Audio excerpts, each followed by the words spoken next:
ఆశయం నా కలలకే పరిమితం అవుతుందేమో అనుకున్నాను. కానీ ప్రభంజనమై ఈ రాష్ట్రాన్నే కాకుండా భారతదేశమంతా వ్యాపించింది. చాలా సంతోషం, చాలా సంతోషం అయ్యా, చాలా సంతోషం. చైతన్య నాయక్ అనే నేను భారత రాజ్యాంగం పట్ల విశ్వాసం చూపుతానని, భారతదేశ సార్వభౌమాధికారాన్ని, దేశ సమగ్రతను కాపాడుతానని, రాష్ట్ర ముఖ్యమంత్రిగా నా కర్తవ్యాన్ని నిర్వహిస్తానని రాజ్యాంగం మీద ప్రమాణం చేస్తున్నాను.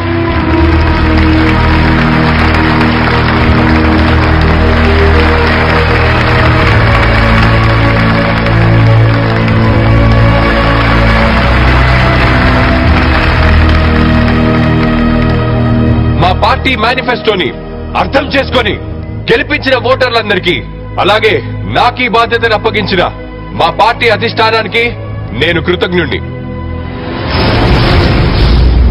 మా పార్టీ ఎన్నికల ముందు ఏ వాగ్దానాలైతే చేసిందో అవి తప్పక నెరవేరుస్తాం.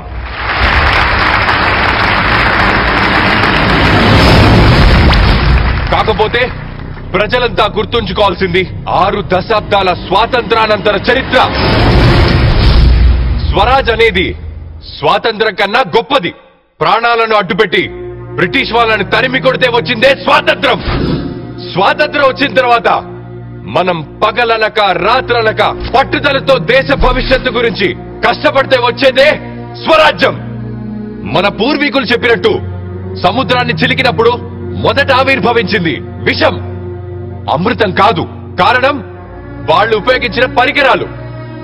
ఆ విషయాన్ని శివుడు మింగి తన గొంతులో దాచుకొని సముద్రాన్ని కలుషితం కాకుండా కాపాడాడు. కానీ ఈ రోజు కుల, మత, భాష, వర్గ భేదాలకు గురై విషాన్ని వెదజల్లుతున్న ఈ దేశాన్ని రక్షించడానికి మరో శివుడు కావాలి.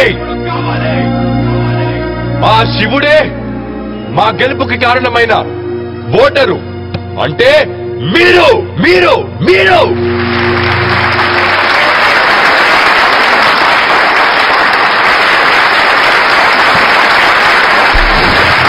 ఈనాటి గెలుపుని మనం సుస్థిరం చేసుకోవాలంటే మనం గుర్తుంచుకోవాల్సింది మన జాతీయ పతాకాన్ని.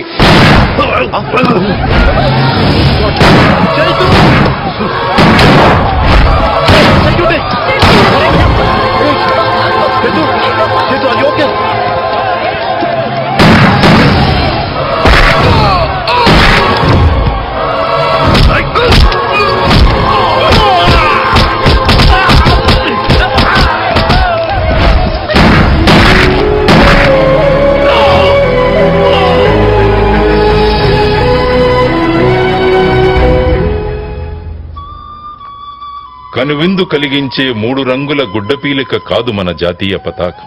అది ఓ విప్లవాత్మక సంకేతం. ఆ తెల్ల రంగు మధ్యలో అసందర్భంగా అంటించింది కాదు ఆ 24 చువ్వల చక్రం.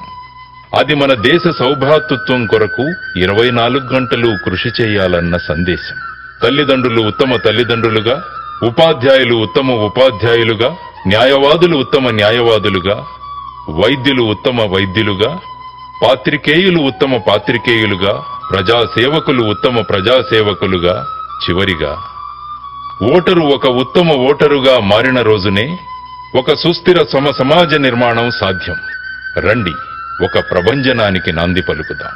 చేసే ప్రతి ట్రాన్సాక్షన్ క్యాష్ రూపంలో కాకుండా ఈ క్యాష్ రూపంలో జరగాలన్నమాట. అయితే ఇది అంత సులభమైన పనేమీ కాదు. చాలా చేయాలి. ప్రతి ఒక్కరిని ఎడ్యుకేట్ చేయాలి. చాలా డిజిటల్ ఎక్విప్మెంట్స్ ప్రజలకు అందుబాటులోకి తేవాలి. ఇదంతా అయ్యే పని కాదు అనుకుంటే మాత్రం పొరపాటే. క్యాష్లెస్ కంట్రీ అంటే చేతులతో డబ్బు మార్పిడి లేకుండా కేవలం ఆన్లైన్ ట్రాన్సాక్షన్స్, ఆన్లైన్లోనే చెల్లింపులు, వ్యాపారాలు చేయడం.